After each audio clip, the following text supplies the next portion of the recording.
will admit to have maybe had a little too much in 2023. So I think 2024 is my year to really embrace this zero proof lifestyle, and I appreciate it. Nicole and I have been laughing that 2024 is the year of less fat, more money.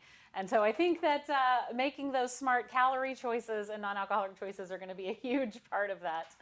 Well, this again is all about community, and we are so excited to have community members coming in from across the pond for our next segment. So I personally am a community junkie, and I'm also part of a community called MESA, which is the Meeting and Event Suppliers Association. And that's where I've met these two fine folks, and I'm super excited to welcome in the other Michael Jackson and Bev Hancock. Good afternoon, Hello, good Michael morning. and Bev. Good morning, everybody across Good America. I morning. hope you're all having a fantastic time. I've been watching a lot of the sessions so far this morning, and I've got to tell you, I'm really intrigued by the content. Well done to you all. You've put together a really superb telethon so far. Bev, you're saying the same thing.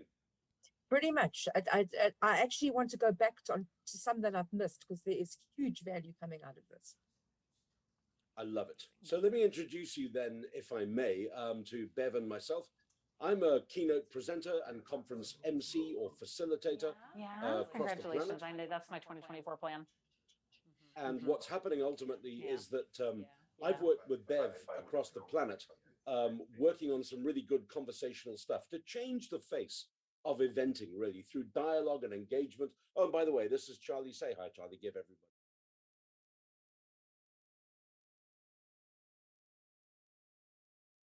So what we wanted to talk to you about this morning was effectively a little bit of an understanding of where we've come from and what we do to make your events more interactive, to make them better and a lot more aesthetically and involved, pleasing in a way.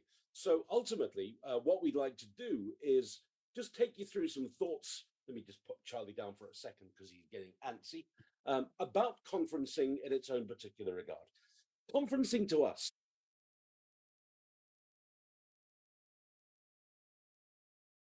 lots of people together and talking to them in large groups. The only platform available in the 1850s was a religious one. And so what people did was they mimicked a religious gathering, pile people in a darkened room, somebody, a guru from on stage, a raised deck, would preach from the good book. And that, in modern parlance, is exactly what we do in typical conferencing today, except it's just known as death by PowerPoint. And Bev and I have sat through thousands and thousands of events where we've seen audience members fill up the back rows first, because that's the difference, by the way, in case you didn't know, between a concert and a conference. At a concert, everybody wants to be at the front. Wow. So how do we bring more value into conferencing? And between Charlie, Bev, and myself, we try to figure out that we needed to bring more maximum impact into events before, during, and after them. So we came up with a platform that we call Fuel, Ignite, and Accelerate. And basically what it's designed to do is get people excited to break that concept of delegate fatigue, to give them more curiosity and more desire to come and participate in an event or a conference. We know that they want to come certainly to meet their friends, to network, to have a glass of wine, to share a beer, but they begrudgingly, particularly at corporate events, sit through the boring parts of the actual presentations themselves. So we wanted to fuel excitement and participation even before delegates came to the event itself, to try and change that mindset. And then during the events, we wanted to ignite a sense of dialogue, a sense of engagement, get people a lot more involved. And once the banners were lowered and the bar bills were added up and delegates were heading home, we wanted to make sure that we could accelerate the learning value and the take-home value from events by doing some things that would be a little bit different. That's what we're going to unpack for you across the next few minutes overall. There's a dashboard that Bev and I have worked on plenty beforehand. Bev, before we take you into that dashboard, though, what we wanted to do was very quickly use Mentimeter to get people involved in the event itself. So is it possible that we can ask our delegates a question right now and use Mentimeter? Can I pass over to you for that? Sure. We're just switching screen sharing here. There we go. I don't know how many of you have used Mentimeter before. What we'd like you to do now on your handheld, your smart device, is go into menti.com. It's a straightforward website. There's no app to download at this level. Please just go to menti.com on your website right now, and then use this code when you get to that front page of menti.com, 7319041. It's our own private digital code. This is completely anonymous in terms of what we do, and it's one of the ways that Bev and I work with delegates quite often during conferencing as well. So if you go to menti.com right now, put in that code, you should see what's up on the screen. You can also just take a very quick shot of that QR code with your camera on your device. It'll bring up our hero Meatloaf. I mean, Michael Jackson and Meatloaf in one telethon. How much more can you ask for? Remember when Meatloaf asked that really important question? I would do anything for love, but I won't do that. Just a fun question right now to get us familiar with Menti. What would you not do right now? Just get onto Menti and let's see you using it. Let's just get you involved and bringing up some answers. You would do anything for love, but you won't do eat meatloaf. Well, I understand that too. I don't particularly like meatloaf myself, the food, that is, not the singer. But let's get some more responses coming in there. What would you not do? If you would do anything for love, but you won't do what? You won't fail. I like that. Let's get some vibe going here. Come on, there's literally hundreds of us watching this right now. It's not hard to play on Menti. Your colleagues are doing that already. Let's bring in some answers and see how you go. If there's time, we'll come back and pick up more answers on that question right now. But please give us your answers. Just go to menti.com on your phone, simple and straightforward. There's the code 73190421, 73190421. I wouldn't go running with anybody, let alone a partner, that's for sure. Right, we'll bring in more stuff. I wouldn't eat okra either. No, definitely not. All right, Bev, I'm going to ask you to stop sharing while I share my screen, if I may, and then we're going to carry on with our overall presentation, because what we want to do is bring you information about what's going on from Mentimeter and get you involved in this presentation in a few moments' time as well. So here's the dashboard of Fuel, Ignite, and Accelerate, the kind of things that Bev and I do that we can all do with no extra budgetary cost to literally make events a little bit better. Bev, do you want to take us through those? Sure. So, Michael, I'm reminded of I think it was about 5 or 6 years ago when you and I first met. And I remember our burning conversation is, how do we actually activate a conversation between the stage and the audience? So it isn't, as you were talking about earlier, just preaching from the book. And in the work that I do in conversational intelligence, my understanding is that when people are engaged, they feel like there's huge value. Coming out of 3 to 4 years of what's probably been the toughest time for the industry, we have been looking at what audiences are looking for, and audiences are longing to connect. I think that came through very clear in that Google session that we had a little earlier today.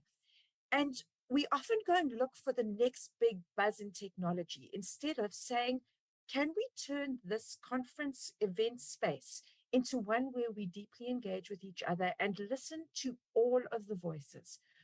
In our experience over the last few years, Michael, and I'm sure you'd agree with me on this, is that when people have had their voice heard, when they have felt that they've been able to make a contribution, they go away so much more engaged, and they actually can say, this was worth me being here. And I think it comes down to two particular elements. First of all, is there a return on investment? That's what your CEO and your finance people are looking for. Am I going to give you the budget for this time next year? But our delegates are also saying, is there a return on experience? I'm giving up an hour, 8 hours of my time. Are you giving me something that I am really finding of value? So I think, Michael, let's pop into the next slide, and let's follow this process from Fuel, Ignite, Accelerate, before, during, and after. Because there are loads of things that we can do actually to make events better. If we spread it out and think about how we get into fueling, igniting, and accelerating eventing to make them a lot more interesting and credible, as Bev says, perhaps 7 major things that we can give you as takeaways today. Bev, do you want to run us through those? Certainly, and I'm just watching the time, so as quickly as we can. I think the first one comes down to strategy. So much of what we lose is because we don't put in the time. We were talking about participation and curiosity, but as an engagement specialist, I really look to what is the strategy of what we're trying to achieve, not only for the event, but to the business. We're also asking the question, who is in the room, and are we intentionally designing our engagement? So if you've got Gen Zs and Boomers and Gen X and everybody else in the room, are you speaking to them? Are you meeting their experience that they are particularly asking for? And I think everybody wants to create that buzz as we go through into the event. People, we want to feel that energy. And the work that Michael and I do on stage, and we love facilitating together for the simple reason is that we really just get this energy bubbling in the room.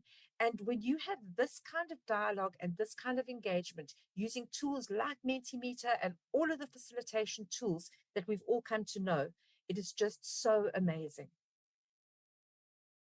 There's one element of marketing that I think people are looking for all the time at the moment, and that is to personalize. People don't want a one size fits all remedy anymore. Are you speaking to them? Are you allowing them to tell you what it is that they need from you and then meeting those particular needs? Because when that happens, we start mining the wisdom from the room. People become engaged. People lean forward. And instead of using their phones to check up Facebook, what they do is that they actually now start talking to you. I think the accelerate process, though, is perhaps the one that has really excited me. The fuel is absolutely vital. That's where I spend most of my time in the work that we do. But it's the work that comes after. You have put so much time and energy into those events. But how do we utilize technology, utilize various different techniques to really make sure that we are creating this two-way flow of dialogue, of engagement? Are you taking your panel discussions and putting your audience as one of those people on the stage? And then we go out after the banners are down and the bar bill has been paid. And we then say, so what? Why did we all take a day out to do what we need to do? When you draw in the data of everything that you've learned, you have got something that you can take forward into your strategy, into your marketing communication, and into your team and culture conversations. So we really see this as a strategy that you can use to build your perfect event. Michael, let me hand over to you. I think it's really looking towards a new pinnacle, making things a lot more interesting, a lot more dynamic, and a lot more interactive. So in summary, what we would say is if you're going to do these things with an existing budget, refocus on everything right from the get-go, from the ground floor, define some clear objectives. And then what you need to do is design a lot more interactivity into a new style agenda. Keynotes don't need to be 45 minutes. They can be 20. God, a Netflix documentary is 42 minutes with budgets of millions and casts of thousands. Let's get relevant and timely content together and encourage that interactivity and follow-up dialogue. We shouldn't be preaching to people from the stage in monologue. We should be engaged in conversation with them and building dialogue. After events are over, what can you do with them? Post-event support. You can work the data and the insights that come out of every conference or an event to keep that conversation alive and to keep it flowing. Once you get into the concept and the idea of fueling, igniting, and engaging people, you're literally going to start moving forward a great deal more. We've got one more quick Mentimeter question. I know that we've got about a minute and a half left and we want to run to time. Bev, let's just quickly run over to your Mentimeter question if we may, because if anyone would like a summary of where we are on this, we can deliver that to you as well. So obviously we're talking about accelerated takeaways. We've got to leave you with one. There's a way on Mentimeter that you can ask for this copy of the slide deck and we'll get it to you in full infographic format. But just thinking about, oh, Bev, where are we? Looking at your other screen. We've gone crazy on the wrong screen there. Let me do that again. Okay, there we go. Okay, if you'd like a copy of this FIA process, scan the code or go on to menti.com and literally use that code 73190421, or as we say, use that quick response code. We genuinely believe that you can make events a great deal more dynamic than you ever thought possible. It's time, though, to drag conferencing into the 21st century. So from Bev and myself, it's a pleasure being with you. Thank you. Charlie says thanks an awful lot. He loved his grooming earlier this morning. He got a treat specially for this. And what we always need to do with every solid event is finish on time. We're 15 seconds ahead of that right now. We've saved you a little bit of time. Liz, back to you and the team in the studio. And thanks for watching us here in the UK. Enjoy the rest of the day. We'll be with you on it as well. And we're certainly looking forward to sharing the rest of that day with you. Thanks and good morning from us. Michael and Bev, oh my goodness, that was so wonderful and so great to see you on. I know it's late afternoon on a Friday for you, but really appreciate it. And the production team said thank you because you are so professional with the timing and the slide calls. And thank you so much for being part of the show. I can't wait to get a hold of actually Mentimeter. I've only used it once or twice. And so getting in there and really using it to drive more engagement and to get information from your attendees in more of an interesting way than just slides and polls. I absolutely love it. So we're going to take a little break now. We'll go to a quick little break slide, and then we're going to come right back with our Age of Conversation reunion. Don't go anywhere, or just go grab some water. We'll see you in a second.